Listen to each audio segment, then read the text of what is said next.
Austin Cindric, now 7th, Jamie. Well, it's interesting to watch him. You know, he's only been in the Xfinity Series one time before, and that was a road course. This is his first oval race, and a guy who knows all about him is Brad Keselowski. And Brad, what is it like for him to be dealing with this kind of track at these speeds as he's the meat and the sandwich getting bobbed around here and he crashes? Oh, no. Big trouble. Yeah, we talked about a couple of slides, or maybe 3. It's going to eventually go wrong, and it finally did.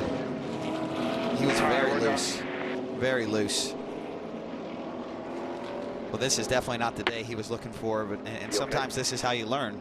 Yeah, I'm fine. While we're doing that, lap 10. Sorry, guys. I'm not sure what I can do there. He's going to share that 60 car in 2018 with Ty Majeski and Chase Briscoe. But he'll run full-time for Rookie of the Year because he'll go over to Team Penske, run the 12 and 22. Unfortunately, an early end of the day here for Austin Cindric, and heavy damage as well for Brandon Jones. And another rookie, Christopher Bell, got a piece of that. Here's a look back. So you can see this coming, Michael, that he's already loose. And if you get somebody on your right side, especially off of turn 4 with that wind blowing, you're in trouble. And he got one bobble, saved it, another bobble, and the car's just really light for him right now. And he just lost it. You got to tip your cap to Suarez. He saw the issues that Cindric was having. He flared up, gave him plenty of room, but Austin just couldn't keep his car going straight. And Brad, he said on the radio, I don't really know what I could have done there. What advice would you give your quasi-teammate about what he could have done differently?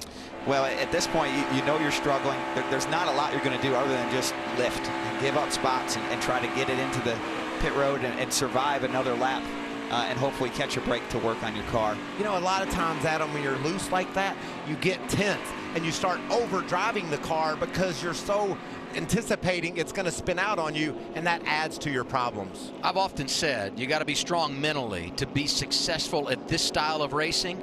I go back to last year when he was competing for you, involved in an early crash in the truck race. His only experience here, does that weigh on his mind at all? Oh, that's definitely weighs on your mind. And this type of racing, look, it's tough. It's really tough. You know, you want to trim your car out to be as fast as it can be. And sometimes when you do that, they make them hard to drive. He had a great qualifying effort, you know, up in the top 12. So that team obviously had that car trimmed out. And then as a rookie, that's knowing what positions you can be in and what positions you can't be in is critical. And he didn't necessarily pick that position. You know, Daniel took him to the outside, but he was in trouble, and we could see it coming. Everyone could see blood in the water, so to speak, Michael. And we saw it from lap 3 or 4 when he started wiggling around. But this guy...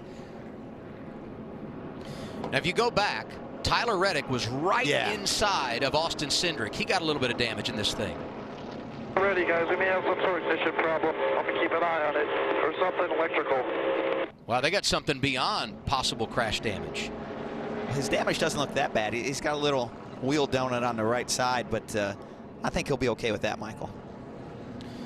You always think about the impact of series regulars, guys that want to run down a championship. We know Austin Cindric done for the day. We saw Christopher Bell get torn up pretty good. We'll see if he can continue.